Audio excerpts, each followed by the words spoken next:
things of that nature, sore groins. You don't want to push it. Rob will explain his theory that we talked about, but I think that, you just don't want to take a chance. It has been, like you said, 6 out of 9, and it's early, and I'm just assuming they just want to be safe and not push it, in a back-to-back game. And the groin that JJ just mentioned, Austin tweaked in the first quarter last night, but played through. Yeah, I think one of the things when you have a groin injury, I've torn my groin in college, and it's really hard the second day. You still have the adrenaline, you still have it when it's warmed up, so you can manage that in the game. But once you lay down, sit there, and just start to tighten up, swell up, and all these other things, it's really hard to get it mobile again. So I think the best thing for AR, because it's not like AR plays a up and down game, north-south. He's north-south, east-west, southwest, southeast, all these. He's all over the place. Is that a shout-out to Southwest? No. No, we're not united like that. But we just, we go up and down. But I think this is the best thing, because you look at his load has been a lot. He's been playing a lot of minutes. He had to take over for, Luka, he had to take over for LeBron. So I think for him, this is very unusual for a guy to play this many minutes early in the season. So I think he needed this rest. I hate to say it, because I really, really hate load management. Yeah, you do. And I don't think anyone can disagree with that. Having said that, we talked about it last week, big game, because unfortunately, even though we're 7 games in, this is not anything new for the Lakers here early on. Because as JJ will tell you, it's still another opportunity. Next man up. It has to be. Guys have to really, do their jobs better and try not to do, more. Guys like Hayes going to have to step up. Jake LaRavia has proven it'll be a little bit more focus on them defensively without Luka and without Reeves and without Gabe. So it'll be interesting to see how they connect defensively and, try to get some excitement on that side of the court. Maybe get some steals and turnovers, get some easier buckets and make it easier on themselves. But they will have a leader out there. And Marcus Smart, he's known for stepping up in all situations. But knowing that the team is without, 4 or 5 players, he will play a key role in how he verbalizes and how he, established that aggressiveness on both ends of the floor. I think for me, it's going to boil down to a group effort. And what I mean by that, coaches are going to have to send in the right plays, the players are going to have to execute those plays, and they're going to play a tough-nosed defense, because you think about the last time they played Portland. Portland kind of had their way with the Lakers, so now you're shorthanded in a number of ways. Your prime scores, you think about it, we got 80 points on the bench now because of Austin and Luka being out. So this is going to take a prime effort, and this is going to be team effort, pass the ball, move the ball.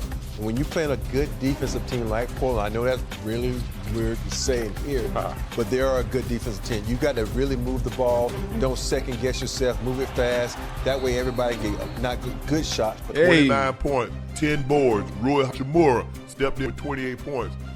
You know he was going to probably be motivated because he spent a couple of years up in Portland. Yeah. And, Portland feel like he did not.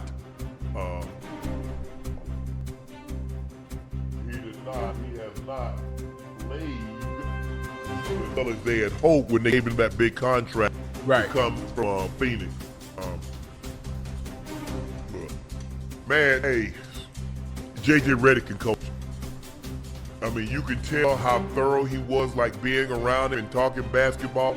He's very, very, very well prepared. Now, I'm not saying he's the most prepared, but I'm saying if there's someone more prepared than him, they're really, really prepared.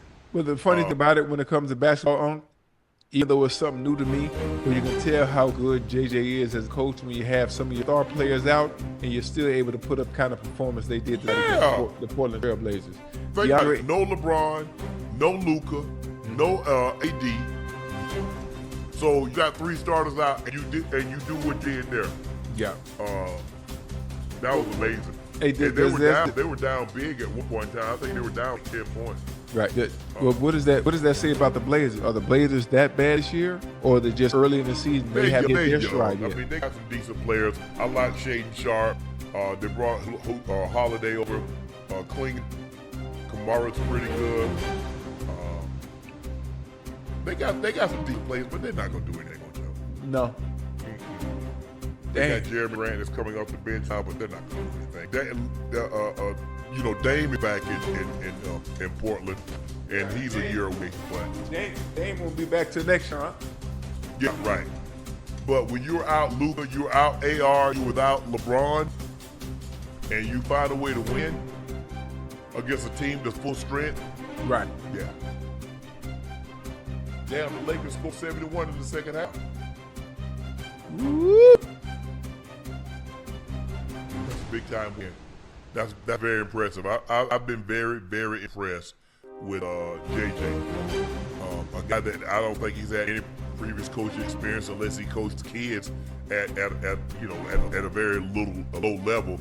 Right. No college, no high school, obviously no professional career, and to step in and to coach. But you're the guy that played the game. And I think the thing is you respect him because you know what he's talking about. You know he's thorough.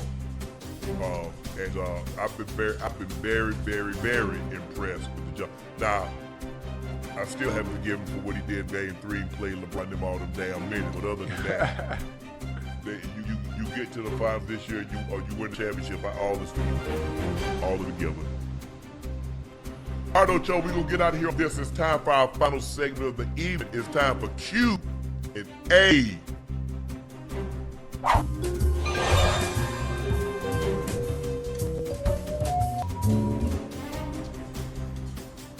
Tito Davis says Stephen A needs to stay away from Dallas. He bad luck. Man, it's not like y'all won a whole bunch of games before Stephen A stepped in Dallas. You don't realize y'all those 31st worst defense in football. Only the Bengals are worse. So what you mean, Stephen A? Come on, you have to mention us. You can't lump the Bengals and the Cowboys together. And I know both of the defense suck. And you cannot blame Stephen A. I hate when people do that. Even in the joking manner, they say, "Oh, you bad luck," or "You the reason we lost." Yeah, them boys been out there practicing. They practice Monday, Wednesday, Thursday, Friday, and Saturday. What they put out there on Sunday ain't got nothing to do with me. Ain't got nothing to do with me at all. Yes, it does. Dollar Cobb, as a lifelong Cowboys fan, I'm officially done. Cowboys are just marketing company with a few football players. Damn. He said a marketing company? Yep. That's a good one. Hey, listen, the brand market itself. It sells itself. Yeah, but that it does. But he's not done. He's just talking. Yeah, that's the we say that all the time. I'm done. I'm out.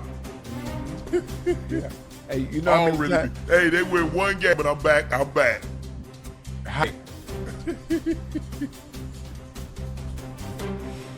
Izzy R said, "Your Uncle Ocho, who was better, wide receiver duo, Aaron McCaffrey, Rod Smith, or T.J. Houshmandzadeh and Ocho?"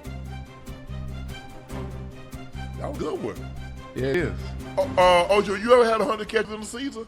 Hell no. Not even close. What about TJ? Probably.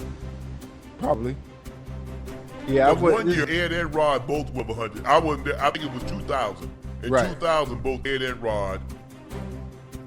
Nah, it was 2001. They both went over. 2000. 2000, they both went over 100 catches in the season. Yeah, and man, Rod I had wish another where he led the league, and he had over 1,600 yards receiving. Right. Man, I wish I did have a goddamn 100 kid. Shh, man, please. Billy Talk, PA. Deron Bland is good as his last name. He's not PS2, he's not Stingley, he's not Quignon, he's not Gonzo, he's not Terrell. There's a reason Real Reese career high interception was 4. Didn't even throw his way. Barbecue chicken. Yes, you're right. And that's what people don't realize. I mean, look, a lot of guys got a lot of picks once they moved to safety. You look at Rod Woodson, started his career out as a corner, moved to safety. Charles Woodson started his career as a corner, moved to safety. Aeneas Williams started his career at corner, moved to safety. Time started his career out as a corner, moved to safety. His last 2 years in B-More. But I just don't know. I just never seen the corner a guy that's supposed to be that guy just get targeted. But it was one of those nights. But when a guy gets to gets it going, that's what you don't want to have, Ocho.